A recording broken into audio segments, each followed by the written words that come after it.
Welcome to the I Can't Sleep podcast, where I read random articles from across the web to bore you to sleep with my soothing voice. I'm your host, Benjamin Boster. Today's episode is from a Wikipedia article titled Chocolate. Chocolate, or cocoa, is a food made from roasted and ground cacao seed kernels that is available as a liquid, solid, or paste, either on its own or as a flavoring agent in other foods. Cacao has been consumed in some form for at least 5,300 years, starting with the Mayo Chinchipe culture in what is present-day Ecuador. Later Mesoamerican civilizations also consumed chocolate beverages before being introduced to Europe in the 16th century. The seeds of the cacao tree have an intense bitter taste and must be fermented to develop the flavor. After fermentation, the seeds are dried, cleaned, and roasted. The shell is removed to produce cocoa nibs, which are then ground to cocoa mass, unadulterated chocolate in rough form. Once the cocoa mass is liquefied by heating, it is called chocolate liquor. The liquor may also be cooled and processed into its two components, cocoa solids and cocoa butter. Baking chocolate, also called bitter chocolate, contains cocoa solids and cocoa butter in varying proportions without any added sugar. Powdered baking cocoa, which contains more fiber than cocoa butter, can be processed with alkali to produce Dutch cocoa. Much of the chocolate consumed today is in the form of sweet chocolate, a combination of cocoa solids, cocoa butter, or added vegetable oils and sugar. Milk chocolate is sweet chocolate that additionally contains milk powder or condensed milk. White chocolate contains cocoa butter, sugar, and milk, but no cocoa solids. Chocolate is one of the most popular food types and flavors in the world, and many foodstuffs involving chocolate exist, particularly desserts, including cakes, pudding, mousse, chocolate brownies, and chocolate chip cookies. Many candies are filled with or coated with sweetened chocolate. Chocolate bars, either made of solid chocolate or other ingredients coated in chocolate, are eaten as snacks. Gifts of chocolate molded into different shapes, such as eggs, hearts, and coins, are traditional on certain Western holidays, including Christmas, Easter, Valentine's Day, and Hanukkah. Chocolate is also used in cold and hot beverages, such as chocolate milk and hot chocolate, and in some alcoholic drinks, such as creme de cacao. Although cocoa originated in the Americas, West African countries, particularly Côte d'Ivoire and Ghana, are the leading producers of cocoa in the 21st century, accounting for some 60% of the world cocoa supply. Cocoa, pronounced by the Olmecs as Kakwa, dates to 1000 BCE or earlier. The word chocolate entered the English language from Spanish in about 1600. The word entered Spanish from the word chocolatl in Nahuatl, the language of the Aztecs. The origin of the Nahuatl word is uncertain, as it does not appear in any early Nahuatl source, where the word for chocolate drink is cacahuatl, cocoa water. A widely cited proposal is that it derives from unattested huacalotl, meaning bitter drink. It's unsupported. Another proposed etymology derives it from the word chicolato, meaning beaten drink, which may derive from the word for the frothing stick, chicoli. Other scholars reject all these proposals, consider the origin of first element of the name to be unknown. The term chocolatier for a chocolate confection maker is attested from 1888. The cocoa bean was first domesticated at least 5,300 years ago in equatorial South America from the Santa Ana La Florida SALF site in what is present-day southeast Ecuador by the Mayo Chinchipe culture before being introduced in Mesoamerica. Chocolate has been prepared as a drink for nearly all of its history, For example, one vessel found at an Olmec archaeological site on the Gulf Coast of Veracruz, Mexico, dates chocolate's preparation by pre Olmec peoples as early as 1750 BCE. On the Pacific coast of Chiapas, Mexico, a Mocayac archaeological site provides evidence of cocoa beverages dating even earlier to 1900 BCE. The residues and the kind of vessel in which they were found indicate the initial use of cocoa was not simply as a beverage. The white pulp around the cocoa beans was likely used as a source of fermentable sugars for an alcoholic drink. An early Classic period Maya tomb from the site in Rio Azul had vessels with the Maya glyph for cocoa on them with residue of a chocolate drink, which suggests that the Maya were drinking chocolate around 400 CE. Documents in Maya hieroglyphs stated that chocolate was used for ceremonial purposes, in addition to everyday life. The Maya grew cacao trees in their backyards and used the cocoa seeds the trees produced to make a frothy, bitter drink. By the 15th century, the Aztecs had gained control of a large part of Mesoamerica and had adopted cocoa into their culture.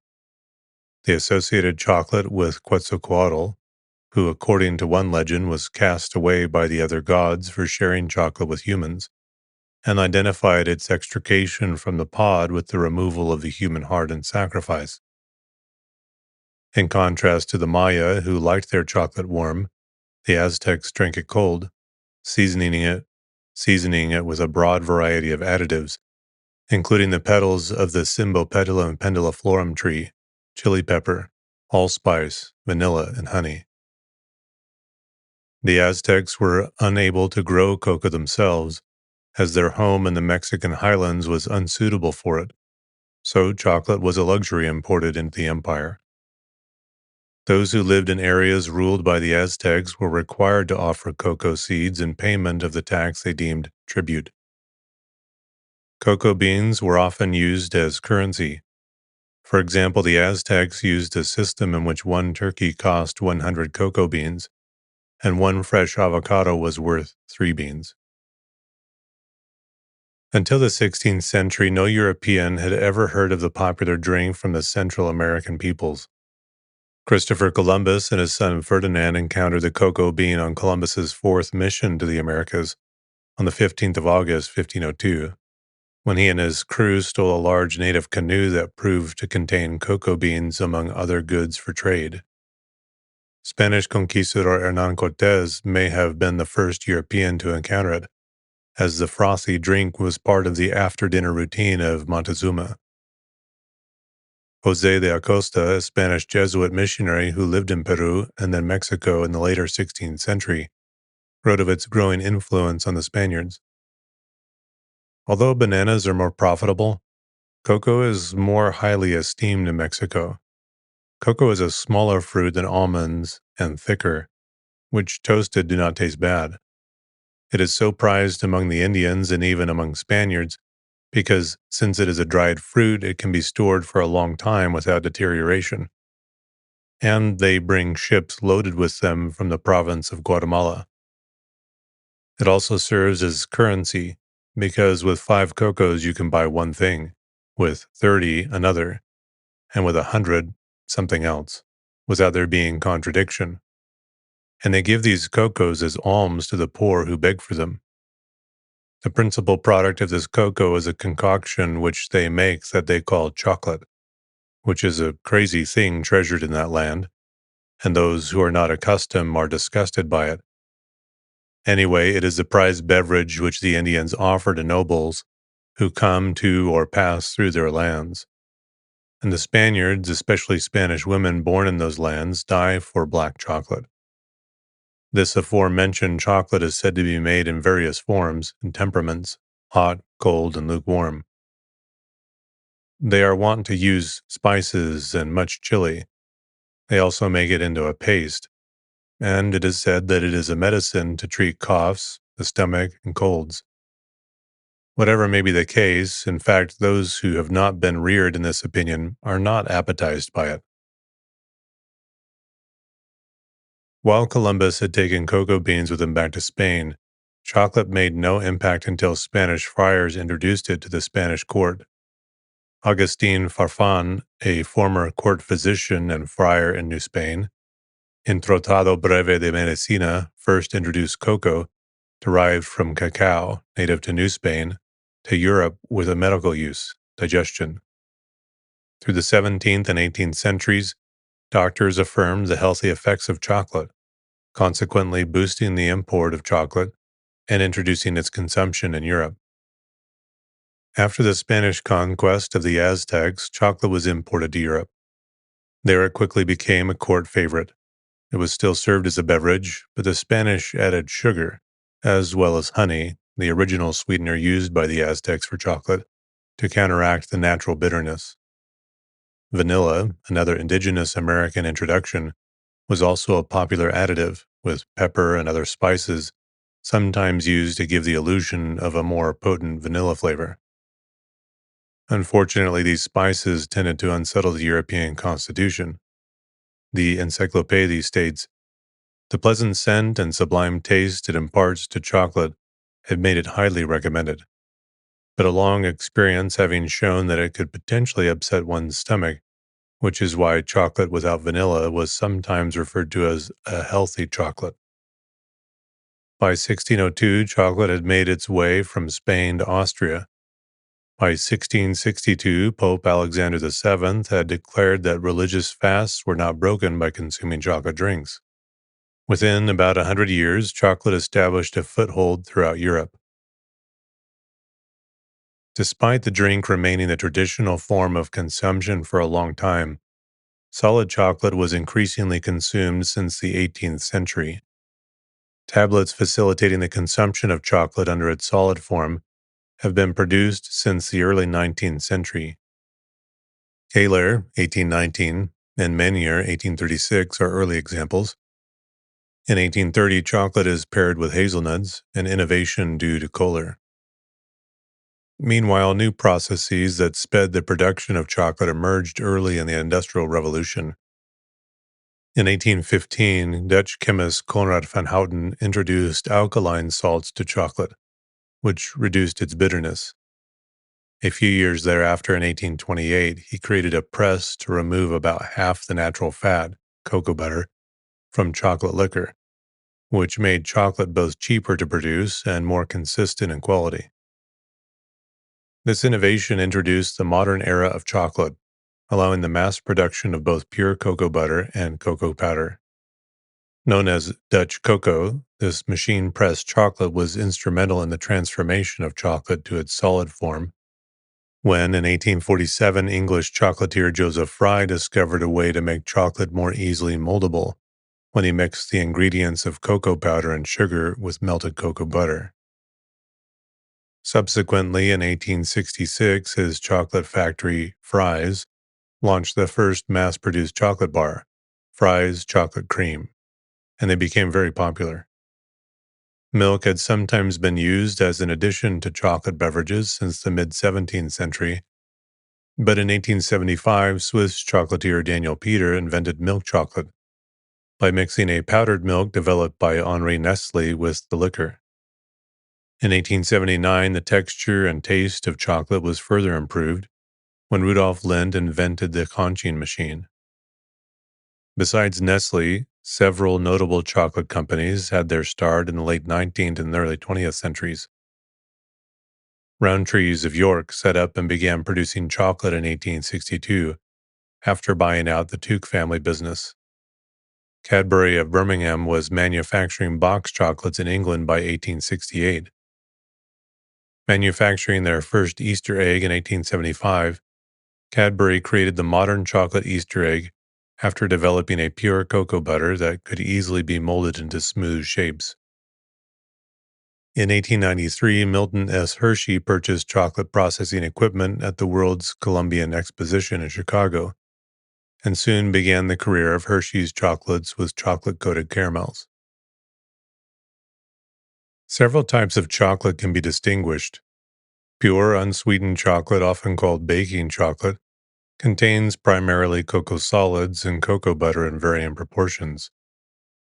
Much of the chocolate consumed today is in the form of sweet chocolate, which combines chocolate with sugar.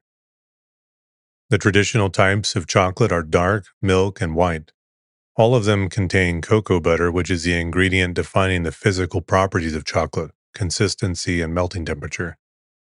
Plain or dark chocolate, as its name suggests, is a form of chocolate that is similar to pure cocoa liquor, although is usually made with a slightly higher proportion of cocoa butter.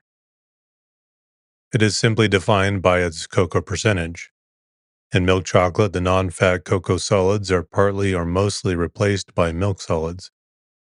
In white chocolate, they are all replaced by milk solids, hence its ivory color. Other forms of eating chocolate exist. These include raw chocolate made with unroasted beans and ruby chocolate. An additional popular form of eating chocolate, gianduja, is made by incorporating nut paste, typically hazelnut, to the chocolate paste. Other types of chocolate are used in baking and confectionery. These include baking chocolate, often unsweetened, couverture chocolate used for coating, compound chocolate, a lower cost alternative, and modeling chocolate.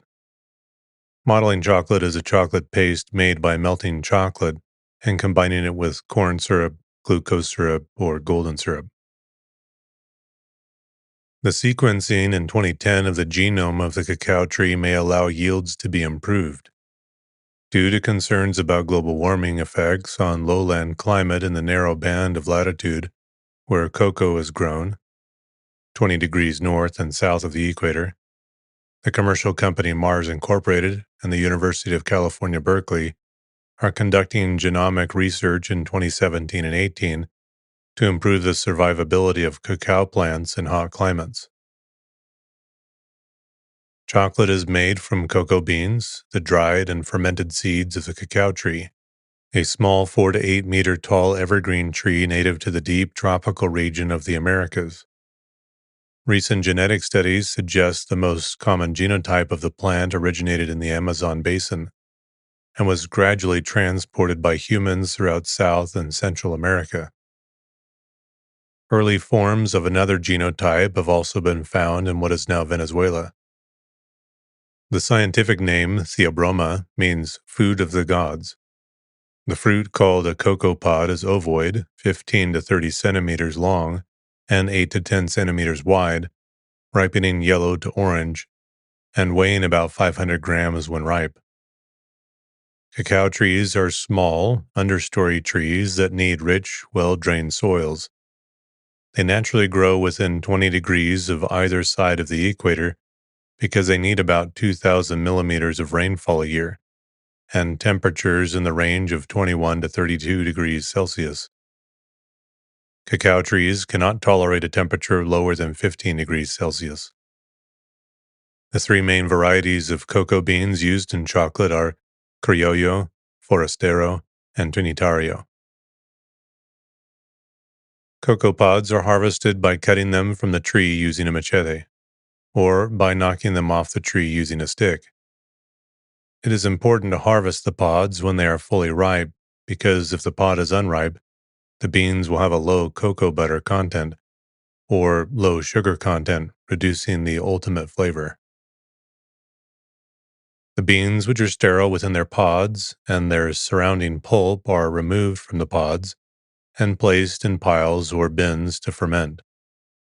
Microorganisms present naturally in the environment ferment the pectin-containing material. Yeasts produce ethanol, lactic acid bacteria produce lactic acid, and acetic acid bacteria produce acetic acid. In some cocoa-producing regions, an association between filamentous fungi and bacteria, called cocobiota, act to produce metabolites beneficial to human health when consumed. The fermentation process, which takes up to 7 days, also produces several flavor precursors that eventually provide the chocolate taste. After fermentation, the beans must be dried to prevent mold growth. Climate and weather permitting, this is done by spreading the beans out in the sun from 5 to 7 days. In some growing regions, for example Tobago, The dried beans are then polished for sale by dancing the cocoa, spreading the bean onto a floor, adding oil or water, and shuffling the beans against each other using bare feet. Moist incubation. In this alternative process, the beans are dried without fermentation. The nibs are then removed and hydrated in an acidic solution. They are heated for 72 hours and dried again. Gas chromatography mass spectrometry showed that the incubated chocolate had higher levels of Strecker aldehydes and lower levels of pyrazines. Grinding and blending. The dried beans are then transported to a chocolate manufacturing facility. The beans are cleaned, removing twigs, stones, and other debris, roasted, and grated. Next, the shell of each bean is removed to extract the nib. The nibs are ground and liquefied, resulting in pure chocolate liquor. The liquor can be further processed into cocoa solids and cocoa butter. Chocolate liquid is blended with the cocoa butter in varying quantities to make different types of chocolate or couverture.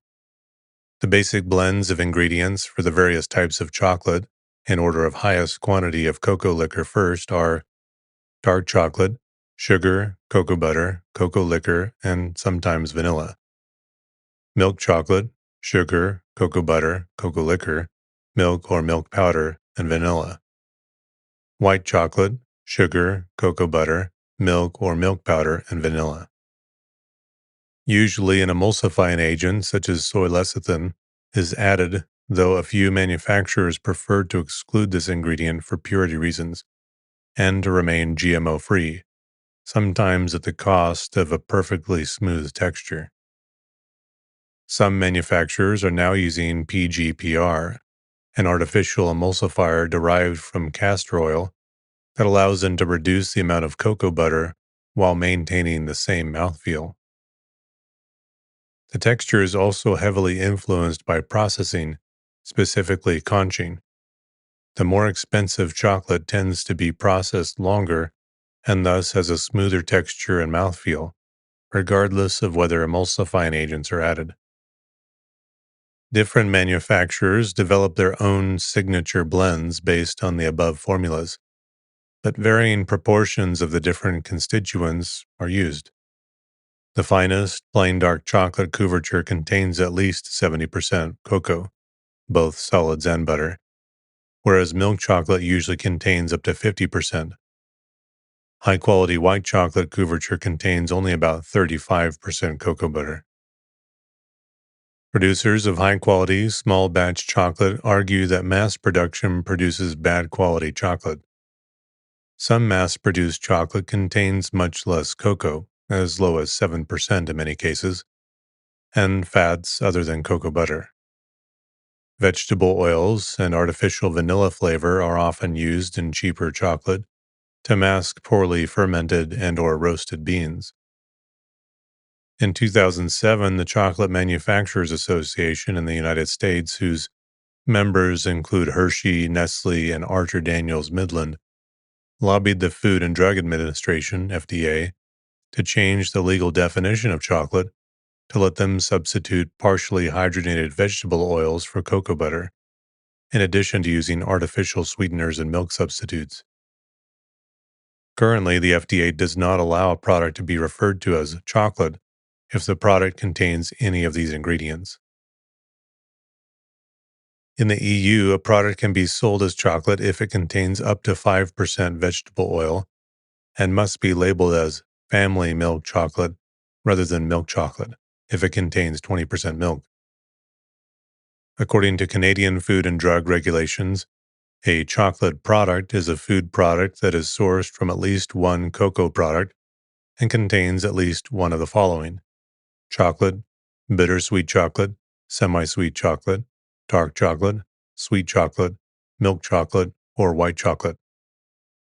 A cocoa product is defined as a food product that is sourced from cocoa beans and contains cocoa nibs, cocoa liquor, cocoa mass, unsweetened chocolate, bitter chocolate, chocolate liquor, cocoa, low-fat cocoa, cocoa powder, or low-fat cocoa powder. The penultimate process is called conching. A conch is a container filled with metal beads, which act as grinders. The refined and blended chocolate mass is kept in a liquid state by frictional heat. Chocolate before conching has an uneven and gritty texture. The conching process produces cocoa and sugar particles smaller than the tongue can detect and reduces rough edges, hence the smooth feel in the mouth. The length of the conching process determines the final smoothness and quality of the chocolate. High quality chocolate is conched for about 72 hours, and lesser grades about 4 to 6 hours. After the process is complete, the chocolate mass is stored in tanks heated to about 45 to 50 degrees Celsius until final processing. The final process is called tempering. Uncontrolled crystallization of cocoa butter typically results in crystals of varying size, some or all large enough to be seen with the naked eye. This causes the surface of the chocolate to appear mottled and matte, and causes the chocolate to crumble rather than snap when broken.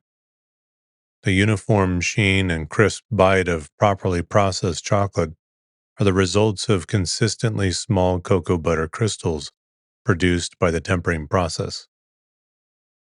The fats in cocoa butter can crystallize in 6 different forms. The primary purpose of tempering is to assure that only the best form, type 5, is present. The 6 different crystal forms have different properties.